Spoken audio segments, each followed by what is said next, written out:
36 years old and dressed like an edgy 16-year-old. Welcome to another beer review.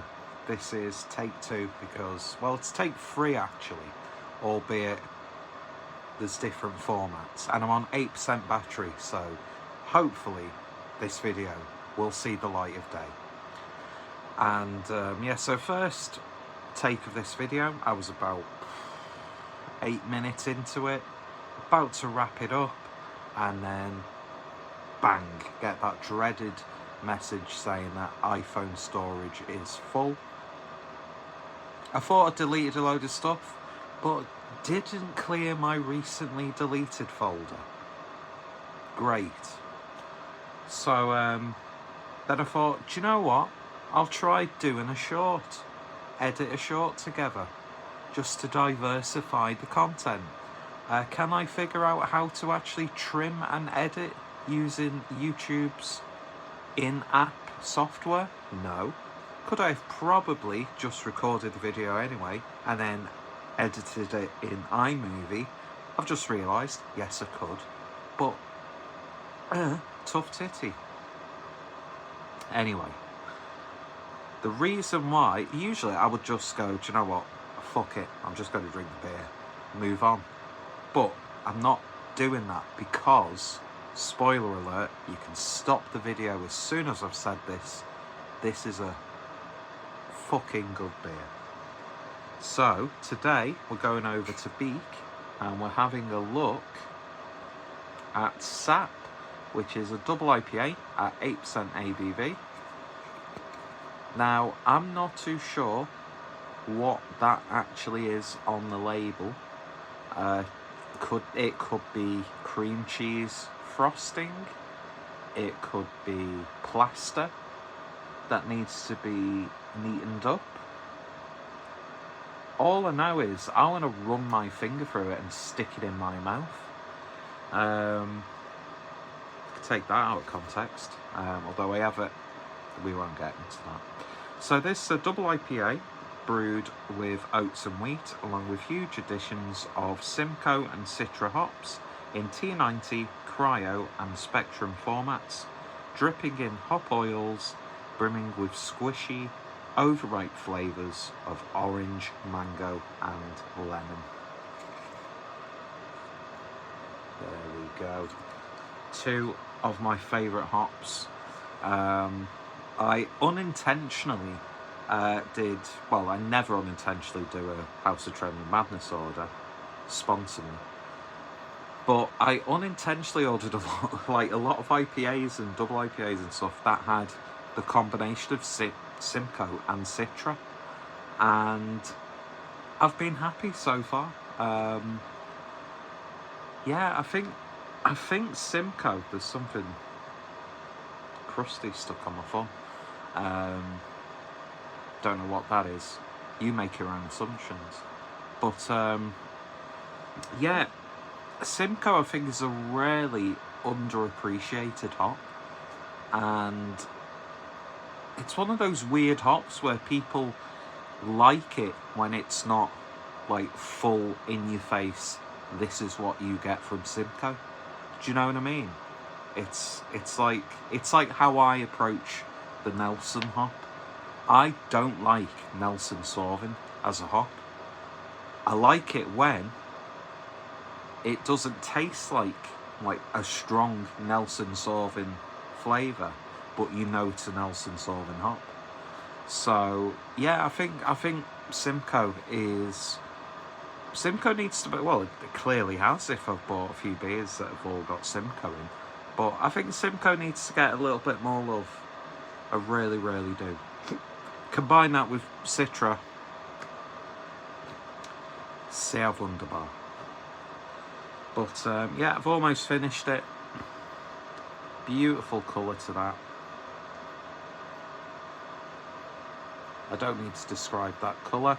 YouTube is a visual format, although if you are visually impaired, what I will say is, God, this sounds so derogatory. I don't want to be derogatory because I've got family members who really suffer with their vision.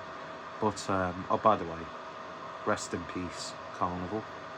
although it wouldn't surprise me if someone picks them up. They might well have done by now. And Carnival will exist, but will be brewed somewhere, I don't know. But yeah, great brewery, Carnival. Very underrated in the Liverpool craft beer scene, I would say. But I'm very happy that I've got an Imperial Stout that's a couple of years old, which I'm very much looking forward to in good company, which is something that I will reference in the future, because this beer instantly put me in a mindset. We'll come to that when we get there. But yeah, beautiful, vibrant look to it. Hop custard. It's yellowy, it's a little bit orangey, nice and bright. Obviously, the camera captures the light a little bit more, so it looks a little bit more luminous than what I'm seeing.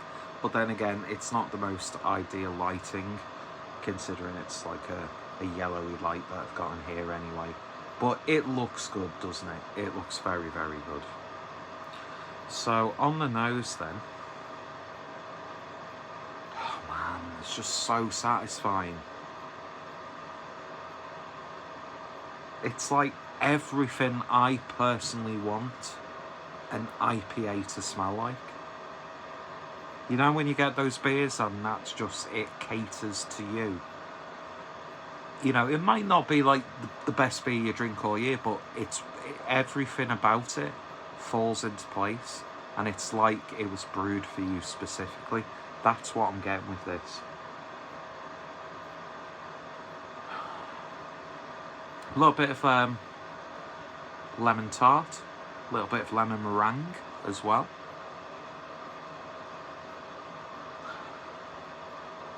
Slight, mild, nutty, cheesy aroma coming from that Simcoe. Sort of like a very subtle, like hard cheese from Denmark or something like that. A little bit of leafiness to it. Obviously, the citrus coming through as well, but it's more like marmalade-y, orangey, just as the label said. It just smells really, really good. It's a beautiful aromatic combination of Simcoe and Citra. And is it painfully obvious that I'm trying to diversify my vocabulary in this beer review? Because I'm sick of describing IPAs the same in every single fucking video.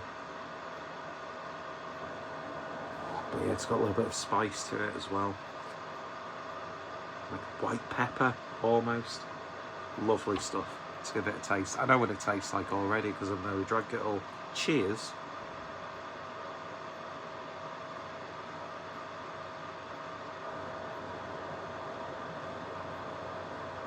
So soft and pillowy.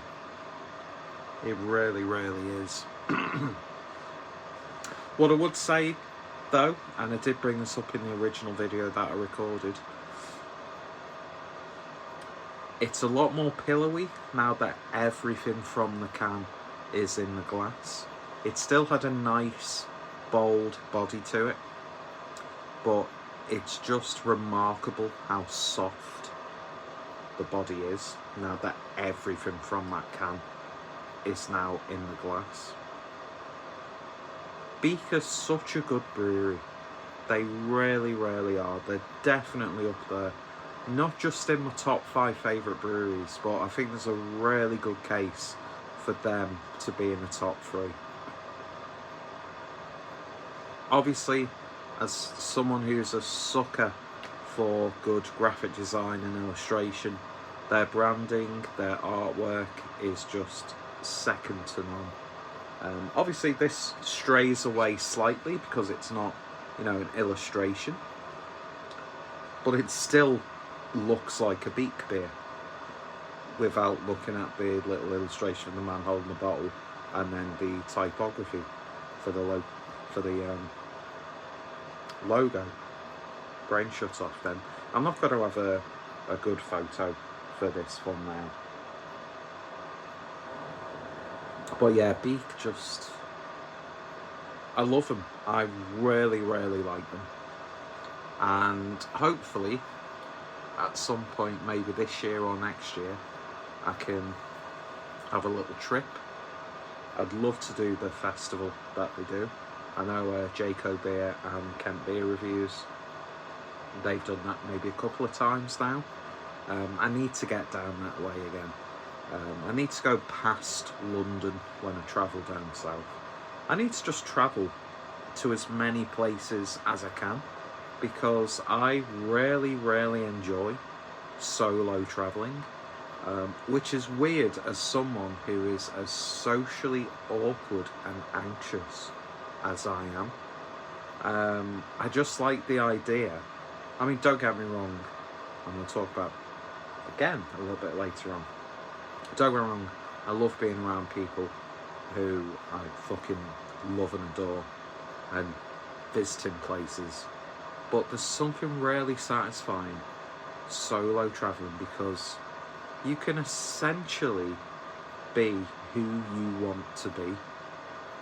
Like, anything going on in your home life or back home, unless you're being constantly reminded through calls and texts and stuff, might as well not exist. Do you know what I mean? All those problems that you have, all those anxieties and those stresses that you have for a few days, a couple of weeks, or even a bit more long term, just don't exist. Do you know what I mean? And you just enrich, and you enrich your life by visiting places and learning about history, learning about culture, eating great food, drinking great drink, the whole different sort of lifestyles and the way people think from one country to the next. It's beautiful. And if you're worried about solo travelling, if someone like me can do it and feel comfortable, then just do it. Doesn't matter how old you are. Obviously more ideal when you're young, because that's that period that people say this is when you should do it. But you know, fuck it, if you're mid-30s like I am, late 40s, early 50s, 60s, 70s, fuck it, just if you can do it, do it. Do you know what I mean? I'm such an alpha male. And they'll clip that, and that'll become a reel on Instagram of just how life-affirming and influential I am. But yeah, I really want to go to Beak. And this is what I was talking about in the original video. This to me, and I will never be able to fully articulate like exactly why I think this, but this to me tastes and feels like I'm drinking it fresh off the tap in the tap room. And some IPAs have that feel to me.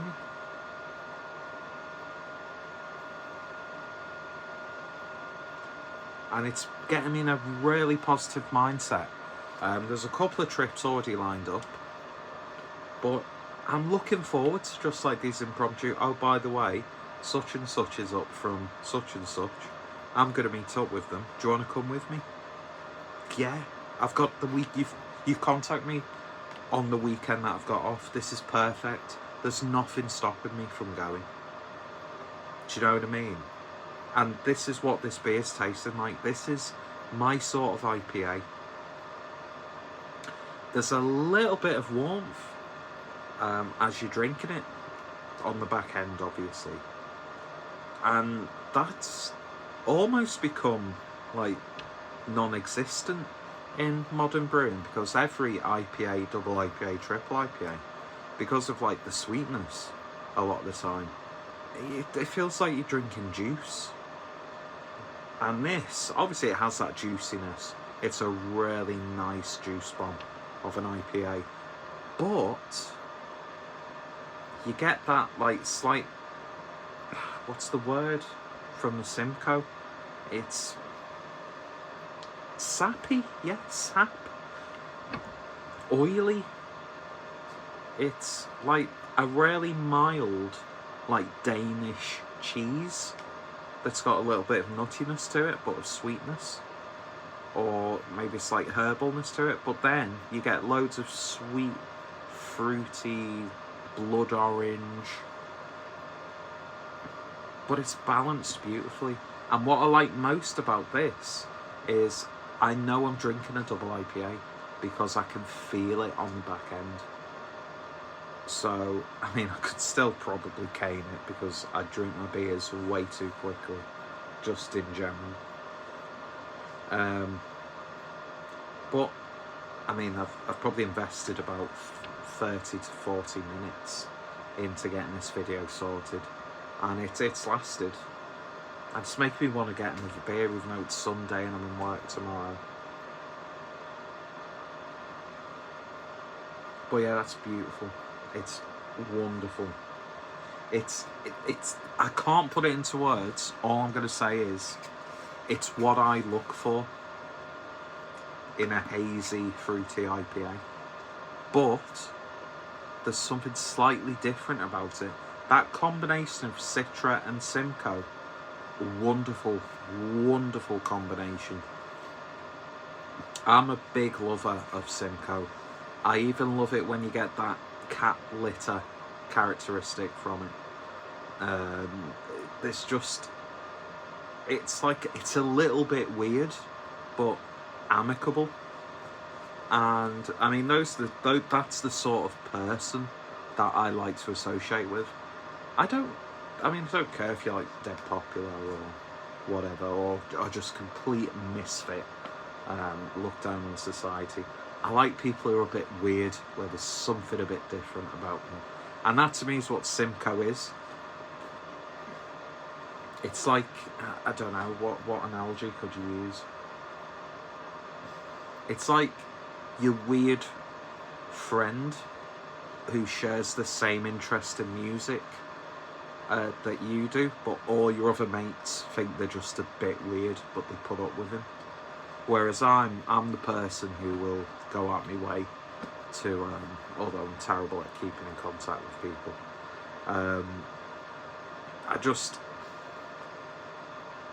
I'm drawn to someone who's a bit weird. Even to the extent where people around don't want to talk to them because they're fucking weird. I don't care. You're interesting. You're not just a generic NPC. Oh, that's a right-wing term. But, by the way, can we just say, fuck Trump with how he's been dealing with the Ukraine situation. What a gonk. But, yeah. Lovely beer, this. Very, very happy that I cracked it open on this dreary Sunday evening. Although we've had some really nice weather, which has proper got me in that mindset, which is probably why drinking this has just reinforced that, of being in like a city somewhere or an industrial estate with good people drinking beer early evening. It's not too warm outside, but it's not too cold. Just that whole, I'm not a summer person, but I'm really looking forward to the tail end of spring, early part of summer, just because you could be outside. Do you know what I mean? I don't know if I've made any points, but do you know what? If you've listened to this and it's touched you here or here, and you can understand what I'm talking about when I go on these overly romanticised, poetic tangents, then we're just of a different ilk, me and you. We're better than everyone else. And though I've not just come out of hospital or I've been sectioned, went to watch my young brother and his band Apostles, check them out, play at the E-Rooms, which is a great little venue in Skelmersdale. And it was a good night. Didn't actually drink that much, which is rare for me, because yeah, it is what it is. So I don't feel rough on a Sunday, which is a good thing, but I was proper in the mood to maybe have a couple of beers to see the weekend out. But I've got to charge my phone now because it's probably at like 1%, which, why is it always when you get to 1%, you've still got about 10, 20, 30 minutes worth of charge? So you don't know where you stand when you get to low battery. It's weird. I don't like it. This is absolutely banging. There's a reason why Beak are one of my favourite breweries. And if you see a can of this, pick it up. It's wonderful. It's a bit different. And it feels like an IPA, not like a fruit bowl, even though I like those IPAs as well. Anyway, if you have tried it, let me know thoughts, opinions down below. Go check out Beak in the description. And I'm just trying to seduce any female viewers between the age of 21 and 35. So hit me up if you've been seduced. It's an IPA, but it's got a bit of bollocks about it. Anyway, cheers for watching. Go check out Beak. And yeah, see you later. Awful video, but great beer.